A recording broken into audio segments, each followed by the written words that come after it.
Fifth question में write word equation and then balance equation for the reaction taking place. अब नीचे देखिए लिखा हुआ है dilute sulphuric acid reacts with zinc granules. यानी dilute sulphuric acid plus zinc, इससे क्या बनता है पहले देखें हम। Sulphuric acid plus zinc. अब मेटल जो है एसिड के साथ रिएक्शन करके सॉल्ट बनाता है और हाइड्रोजन गैस इवॉल्व करता है, तो ये बन गया जिंक सल्फेट। डिस्प्लेसमेंट रिएक्शन में आ जाएगा, ये जो पहला चैप्टर में है डिस्प्लेसमेंट रिएक्शन। यानी जिंक ये पॉजिटिव है, पॉजिटिव इस नेगेटिव से रिएक्शन कर लिया, जिंक सल्फेट बना लिया, प्लस ये हाइड्रोजन अलग हो गया। इस तरह से डाइल्यूट सल्फ्यूरिक एसिड जब रिएक्ट करता है जिंक ग्रैन्स से तब बनता है zinc sulphate and hydrogen gas. ये हाइड्रोजन गैस इससे निकलता है। दूसरा पार्ट है dilute hydrochloric acid reacts with magnesium ribbon. Dilute hydrochloric acid magnesium ribbon के साथ रिएक्शन करेगा। देखिए यहाँ डाइल्यूट हाइड्रोक्लोरिक एसिड है और मैग्नीशियम रिबन है, ये फिर वही डिस्प्लेसमेंट रिएक्शन टाइप का हो जाएगा। ये पॉजिटिव है, यहाँ पॉजिटिव और नेगेटिव, ये वाला पॉजिटिव इस नेगेटिव से रिएक्शन कर लेगा, बना लिया मैग्नीशियम क्लोराइड। मैग्नीशियम की वैलेंसी 2 है इसलिए इस पर लगाया गया है, क्लोराइड की वैलेंसी 1 है नहीं लगा, और हाइड्रोजन अलग हो गया। बैलेंस करने के लिए 2 से इसको मल्टीप्लाई करते हैं, इक्वेशन बैलेंस हो गया। इट मींस इसका मतलब ये हुआ कि डाइल्यूट हाइड्रोक्लोरिक एसिड जब रिएक्ट करता है मैग्नीशियम से तो मैग्नीशियम क्लोराइड और हाइड्रोजन बनता है। थर्ड पार्ट है dilute sulphuric acid reacts with aluminium powder. यानी sulphuric acid reacts with aluminium, ये रहा सल्फ्यूरिक एसिड और ये एल्यूमिनियम रहा। अब इसका फिर डिस्प्लेसमेंट रिएक्शन पॉजिटिव नेगेटिव, ये पॉजिटिव है, ये वाला पॉजिटिव इस नेगेटिव से रिएक्शन करेगा, बना लिया एल्यूमिनियम सल्फेट। वैलेंसी के अकॉर्डिंग यहाँ 2 और 3 लिखा। एल्यूमिनियम की वैलेंसी 3 होती है जो कि इस पर लगाया, सल्फेट की वैलेंसी 2 होती है इस पर लगाया, एल्यूमिनियम सल्फेट बना प्लस हाइड्रोजन बच गया, हाइड्रोजन आया। अब इसको बैलेंस करने के लिए उसके अकॉर्डिंग नंबर का यूज करते हैं और इस तरह से ये बैलेंस केमिकल इक्वेशन हो गया। It means dilute sulphuric acid अगर रिएक्ट करता है एल्यूमिनियम पाउडर से तो बनता है aluminium sulphate and hydrogen gas, ये हाइड्रोजन गैस बना। डी पार्ट है dilute hydrochloric acid reacts with iron filings. यानी हाइड्रोक्लोरिक एसिड आयरन के साथ रिएक्शन करता है, HCl प्लस आयरन। वही बात फिर ये डिस्प्लेसमेंट रिएक्शन होगा क्योंकि एक एलिमेंट है और एक कंपाउंड है। ये पॉजिटिव वाला, this is more reactive than hydrogen, then iron reacts with chlorine and form iron chloride, अब प्लस हाइड्रोजन बच गया जो कि हाइड्रोजन गैस के रूप में बनता है। इस तरह से ये बैलेंस्ड केमिकल इक्वेशन प्राप्त हुआ। 6th क्वेश्चन है compound such as alcohol and glucose also contain hydrogen. इसमें हाइड्रोजन है but are not categorize as acid, why, describe an activity to prove it. यानी हाइड्रोजन अभी तक हम लोग देख रहे थे जैसे HCl है, इसमें हाइड्रोजन है, इसको हम लोग एसिड कहते हैं। H2SO4 है,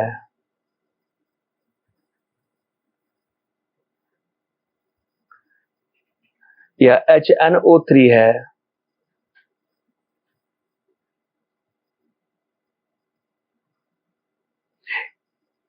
H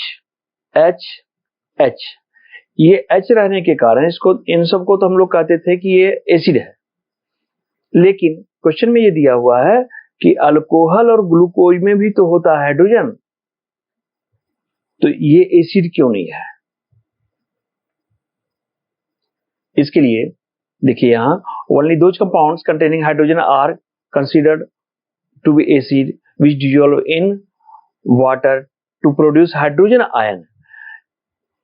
वैसे मटेरियल जो हाइड्रोजन आयन प्रोवाइड करते हैं वाटर में मिक्स होने के बाद वो एसिड होते हैं। यहाँ अल्कोहल और ग्लूकोज में हाइड्रोजन तो है, लेकिन इसको जब वाटर में डिजोल्व करते हैं तो इसमें hydrogen ion H+ ion create नहीं होता है। इसलिए इन दोनों में, अल्कोहल और ग्लूकोज में, हाइड्रोजन के रहने के बाद भी इसको एसिड के रूप में कंसीडर नहीं किया जाता है। इट मीन्स अल्कोहल और ग्लूकोज में हाइड्रोजन के रहते हुए भी, चूंकि ये वाटर के साथ मिलाने के बाद H+ आयन क्रिएट नहीं करता, इसलिए अल्कोहल और ग्लूकोज को एसिड के रूप में कंसीडर नहीं किया जाता है। यही बात लिखा हुआ है। The hydrogen containing compounds such as alcohol and glucose are not categorized as acid because they do not ionize to produce hydrogen ion, क्योंकि इसमें हाइड्रोजन आयन क्रिएट नहीं होता when dissolve in water. Water में dissolve करने के बाद hydrogen ion नहीं होता है, इसलिए इन दोनों को एसिड के रूप में कंसीडर नहीं किया जाता। Why is distilled water not conduct electricity where as rain water does? Distilled water, दो तरह का water, distilled water and rain water. Distilled water में दिया हुआ है कि इसमें इलेक्ट्रिसिटी कंडक्ट नहीं होता, जबकि रेन वाटर में होता है। ऐसा क्यों? डिस्टिल्ड वाटर जो होता है प्योर वाटर होता है, यानी ओनली H2O। ये डिस्टिल्ड वाटर होता है ओनली H2O, यानी इसमें केवल हाइड्रोजन होता है और ऑक्सीजन होता है, इसके अलावा और कुछ नहीं होता। जबकि रेन वाटर जो होता है इसमें H2O के अलावा जो बारिश होती है, तो आसमान में जो धूलकण होते हैं या डिफरेंट टाइप्स के गैसेज होते हैं, उसमें डिफरेंट टाइप का गैस मिल जाता है और वो वाटर में मिल करके एसिड बना लेता है थोड़ा कम अमाउंट में, जिसको एसिड रेन भी कहते हैं। इसी वजह से चूंकि डिस्टिल्ड वाटर में केवल वाटर है, H2O है, इसमें इलेक्ट्रिसिटी प्रोड्यूस नहीं होता है। जबकि रेन वाटर का मतलब है water mixed with different types of small amount of acid. Rain water, बारिश जब होती है, रेन वाटर में जब बारिश होती है तो एटमॉस्फेयर में जितने भी gases, carbon dioxide, sulphur dioxide, carbon monoxide, different type के जो नॉन मेटेलिक ऑक्साइड्स हैं, वो एसिड बना देते हैं। उस एसिड के कारण रेन वाटर में इलेक्ट्रिसिटी प्रोड्यूस होता है, यानी इलेक्ट्रिसिटी फ्लो होता है। यही बात लिखा हुआ, distilled water does not conduct electricity because it does not contain any ionic compounds like acid, bases और सॉल्ट। इसमें कुछ नहीं होता। When rain water falls to the earth through the atmosphere it dissolve an acidic gas, carbon dioxide या sulphur dioxide, कई तरह के होते हैं, form in air and forms carbonic acid. ये कार्बनिक एसिड बना लिया, या अब ये कार्बनिक एसिड, ये एसिड बन गया। अब एसिड मिला हुआ होने के कारण रेन वाटर में इलेक्ट्रिसिटी पास होता है। 8th question, why does acids not show acidic behavior in the absence of water? In the absence of water, acid जो है एसिडिक बिहेवियर अपना तभी शो करेगा जब H+ आयन शो हो। H+ आयन, H+ आयन के बगैर ये एसिडिक नेचर शो नहीं कर पाता है। इसीलिए जब एब्सेंस ऑफ वाटर होता है, जब वाटर है नहीं तो H+ आयन बनेगा नहीं, और जब H+ आयन नहीं बनेगा तो एसिडिक नेचर शो नहीं करेगा। यही लिखा हुआ है, an acidic behaviour of acid is due to the presence of H+ ion, hydrogen ion, H+ ion. The acids produce hydrogen ion only in dissolving in water. जब वाटर में dissolve होता है तभी H+ आयन बनता है। In the absence of water, जब water नहीं है तो H+ आयन बनेगा नहीं, और जब H+ आयन नहीं बनेगा तो ये एसिडिक नेचर शो नहीं करेगा। Question number 9, 5 solution A, B, C, D and E when tested with universal indicator showed pH of 4, 1, 11, 7, 9 respectively। ठीक है, अब इसमें arrange the pH in increasing order of hydrogen ion concentration। सही है जी। अब देखिए A, ए का पीएच कितना है 4, ए का 4 है, बी का है 1, सी का है 11, डी का है 7 और ई का है 9। अब इसमें देखिए, इसको अरेंज करके लिखा, डी का कितना है 7, 7 वाला न्यूट्रल होता है,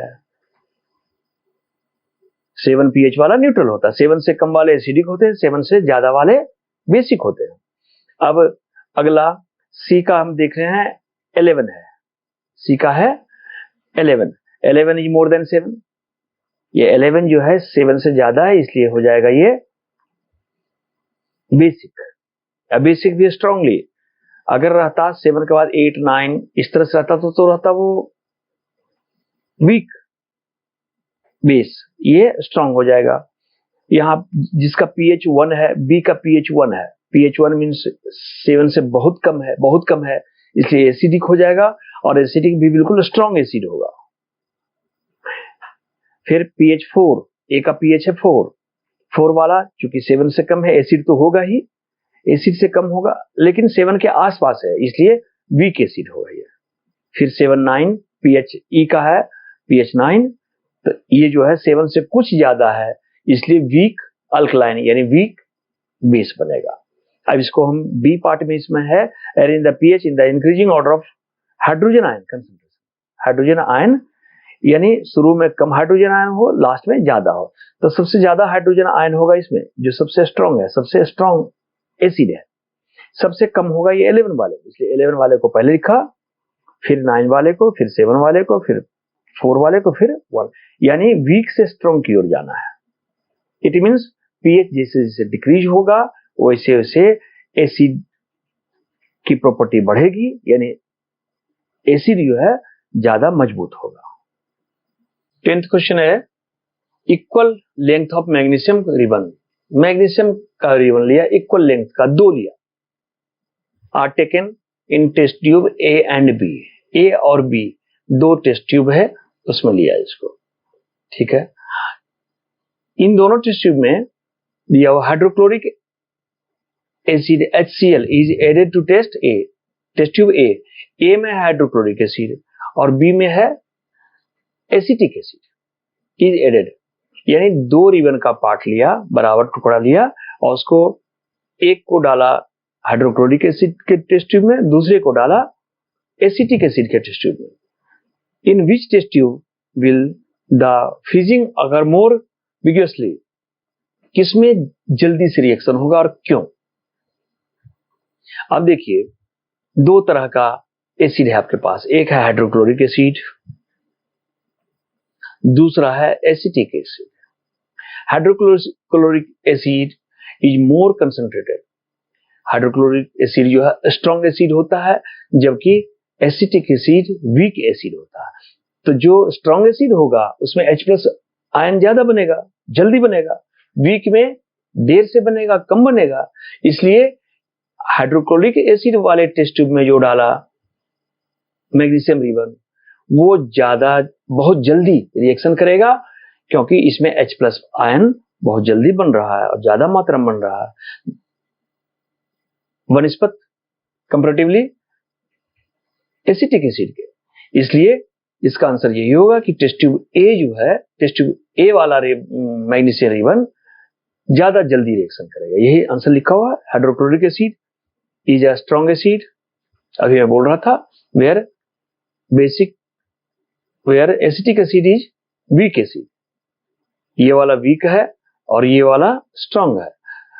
being strong, the hydrochloric acid solution contain a much greater amount of hydrogen ion in it due to which, वही बात है लिखी हुई है कि हाइड्रोक्लोरिक एसिड में ज्यादा हाइड्रोजन H+ आयन बनता है, इसलिए उसमें तेजी से प्रतिक्रिया होगी, और इसमें कम अमाउंट में होता है एसिटिक एसिड में H+ आयन, इसलिए इसमें देर से प्रतिक्रिया होगी।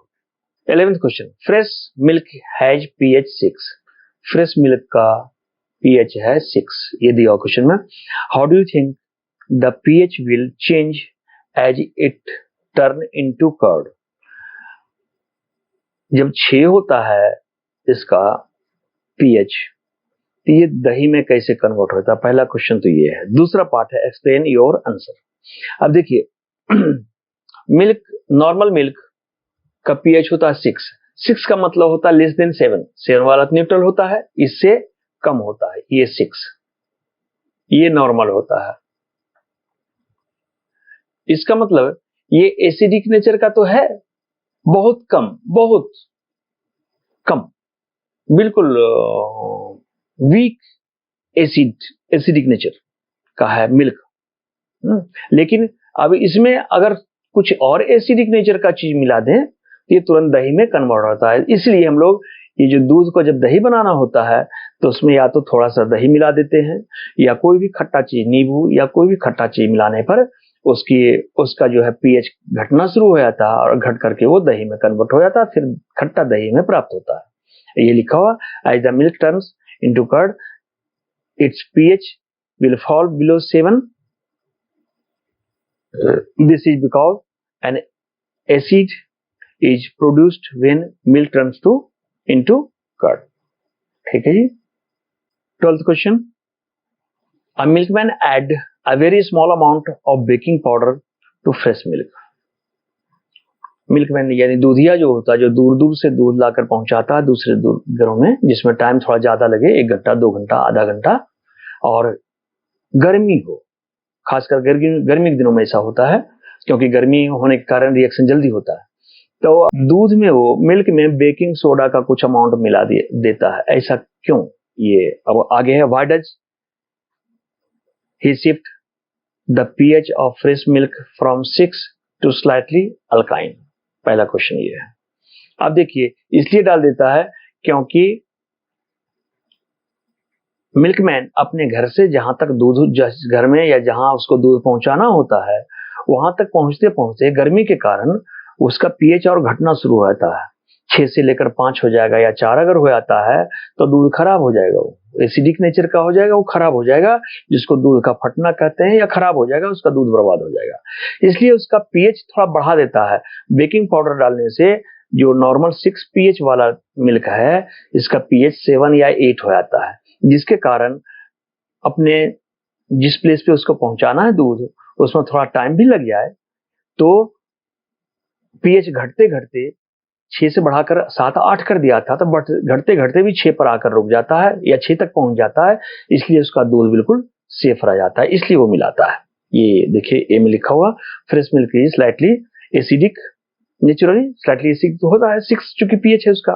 Fresh milk is made slightly अल्काइन by added little baking soda, so that, यानी बेकिंग सोडा को मिला करके उसको थोड़ा सा उसका बढ़ा देता है पीएच, ताकि अगर गर्मी पड़ने के बाद घटता भी पीएच है तो 6 से कम ना हो, जिसके कारण उसका दूध बिल्कुल सुरक्षित रह जाए। बी पार्ट है। Why does this will take a longer time to set as curd? ऐसा दूध जो है दही बनने में कुछ ज्यादा टाइम लेता है। टाइम इसलिए लेता है कि उसमें मिला हुआ है, उसमें तो बेस मिला हुआ है, उसमें जो बेकिंग सोडा उसने मिलाया तो बेस मिला हुआ है। तो जो बेस मिला हुआ है पहले से, यानी पीएच उसका हायर हो चुका है। अब ज्यादा पीएच को फिर दही बनाने का मतलब उसका पीएच बहुत कम करना, तो इसलिए उसको टाइम थोड़ा ज्यादा लग जाता है। क्योंकि नॉर्मल मिल्क रहता है तब तो उसका पीएच 6 रहता है, उसको दही बनाने में उतना टाइम नहीं लगता। लेकिन ये जो बेकिंग सोडा मिलाने के बाद उसका पीएच इंक्रीज कर दिया है, इसकी वजह से उसका पीएच डाउन करने में थोड़ा सा ज्यादा टाइम लग जाता है, यही वजह है। Question 13. Plaster of Paris should be stored in a moisture-proof container. Explain why. यानी प्लास्टर ऑफ पेरिस को जमा किया था जहां मॉइस्चर ना जाए, मॉइस्चर प्रूफ कंटेनर में। इसलिए कि प्लास्टर ऑफ पेरिस जो है जैसे ही वाटर के संपर्क में आता तुरंत जिप्सम बना देता है। जिप्सम का मतलब होता है तुरंत वो हार्ड हो जाता है, यानी जैसे ही वाटर के कांटेक्ट में आएगा प्लास्टर ऑफ पेरिस, वो तुरंत ही बहुत जल्दी जिप्सम बना देता है। और जिप्सम की प्रॉपर्टी है ये बिल्कुल कुछ मिनट में हार्ड हो जाता है। इससे बचाव के लिए प्लास्टर ऑफ पेरिस को हमेशा मॉइस्चर प्रूफ कंटेनर में रखा जाता है ताकि मॉइस्चर वहां ना जाए। और प्लास्टर ऑफ पेरिस सुरक्षित रह जाए, कहीं वो जिप्सम में कन्वर्ट ना हो जाए, यही बात लिखा हुआ है। Plaster of Paris should be stored in a moisture proof container because the plaster of Paris can cause slow setting by bringing about its hydration, यानी वाटर से रिएक्शन करके तुरंत ये सेट हो जाता है। This will make a plaster of Paris useless after some time.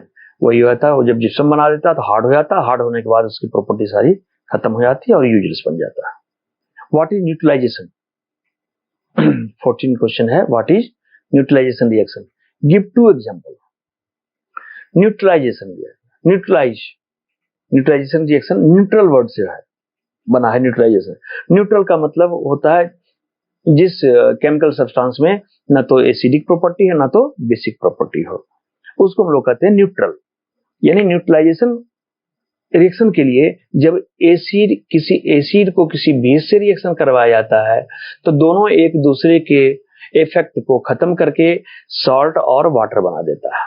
Salt and water, the reaction between an acid and base to form salt and water is called neutralization reaction. ठीक है, neutral बना देता है, यानी acid और base जब reaction करते हैं आपस में तो दोनों एक दूसरे के प्रभाव को समाप्त करते हैं, दोनों एक दूसरे के इफेक्ट को खत्म कर देते हैं, यानी न्यूट्रलाइज कर देते हैं। तो कोई भी बेस और एसिड का रिएक्शन करवाओ आप, जैसे sodium hydroxide is a base and sulphuric acid is an acid, जब दोनों रिएक्शन करता है तो बनता है sodium sulphate and water. This is salt and this is water. उसी तरह से दूसरा example, magnesium hydroxide, it is a base and hydrochloric acid it is an acid, जब दोनों रिएक्शन करते हैं तब मैग्नीशियम क्लोराइड बनता है यानी सॉल्ट बनता है एंड वाटर।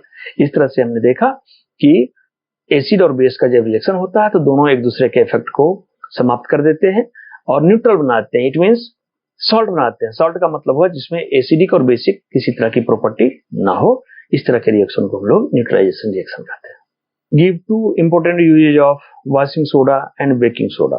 वॉशिंग सोडा जो कि किसी चीज के सफाई के काम आता है वो वॉशिंग सोडा हुआ, और जिस सोडे का यूज भोजन में हम लोग करते हैं बेकिंग सोडा, बेकरी जैसे बिस्किट या कई तरह का केक बनता है, या घर में हम लोग कई तरह का भोजन बनाते हैं जिसको सॉफ्ट करने के लिए इसका यूज किया जाता है, ये बेकिंग सोडा। 2 तरह का सोडा है, दोनों का यूज अलग अलग है। यूजेज ऑफ वॉशिंग सोडा का यूज है, washing soda use as cleaning agent, साफ करने के डोमेस्टिक पर्पस में यूज किया जाता है इसका, कपड़े साफ करने के लिए। और फिर परमानेंट हार्डनेस ऑफ वाटर जो हार्ड वाटर होता है, खारा पानी जिसको कहते हैं, उसके हार्डनेस को समाप्त करने के लिए वॉशिंग सोडा का यूज किया जाता है। जबकि बेकिंग सोडा का यूज